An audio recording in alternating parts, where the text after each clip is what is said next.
In California, raging wildfires have taken a big toll on the human population. They've also impacted wildlife, including animals in sanctuaries. Unfortunately, wildfires are now a persistent hazard in the state, and they're a chronic threat for these big cats at a sanctuary in the Sierras. Newsy's Jason Bellini joins me now live from San Francisco with more on how the owner is coping with the risks of taking care of these animals. Hi there, Jason. Hi, Natalie. I just came back from covering the KNP fire in Sequoia National Park. But before I left, I visited a big cat sanctuary. I'll show you what I found out. Nestled in the foothills of California's Sierra Nevada mountains, Cat Haven, a nonprofit sanctuary, keeps finding itself near the path of wildfires. If you actually have to move the cats, it is a major undertaking. So the last thing you want to do is have to move the animals. Dale Anderson, can you come up? A former airline pilot, founded Cat Haven 23 years ago. He says that in recent years, fires have become a perennial threat. At the beginning of the year, fire season, we go through all our checks. We get crates out to cages. We do prep on making sure that cats are ready to go if we have to. Where do they go if there's an emergency? If we have to evacuate, which you did a complete evacuation in 2015 with the rough fire, we had cats at 5 different facilities. Anderson says earlier this month, the KNP complex fire in Sequoia National Park came within 10 miles of Cat Haven.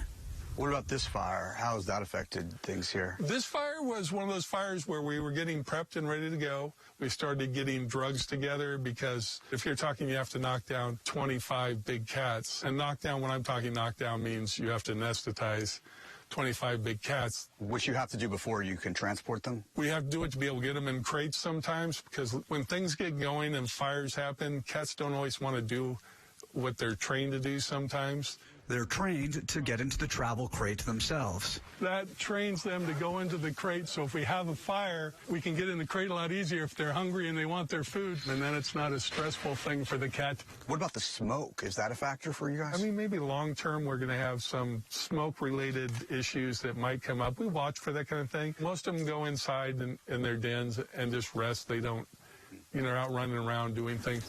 Be like a boy. Fires aside, these are wild times in the big cat world. And guess why? My name's Joe Exotic. This is my way of living, and nobody's going to tell me any other way. Netflix's Tiger King docuseries featuring Joe Exotic put a spotlight on the controversial practices of some big cat parks. I have to ask you about Joe Exotic. Sure. The Tiger King. Sure.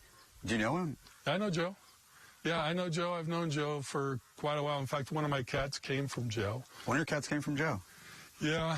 Anderson says he's under increasing pressure from animal rights activists who oppose the caging of big cats. The girl. If you don't like seeing a cat in an enclosure, that's okay.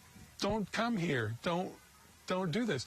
But what I'm doing here isn't bad for the cats. He says what's good for big cats in the wild is the money that sanctuaries like his raise to help protect them. Cats are independent animals. They think about their own situation, their own interests. Doesn't mean they can't be friendly and kind just like a dog would. You hear a purr? They sit there and say, nah, I don't want to do that today. And this is what I want to do today. And it's like what I like. I like to be independent. I like to have my own thinking, my own way of doing things. And cats do the same thing. Anderson's way is staying here in the fire zone. What are you guys doing? Trying to avoid the cat fights.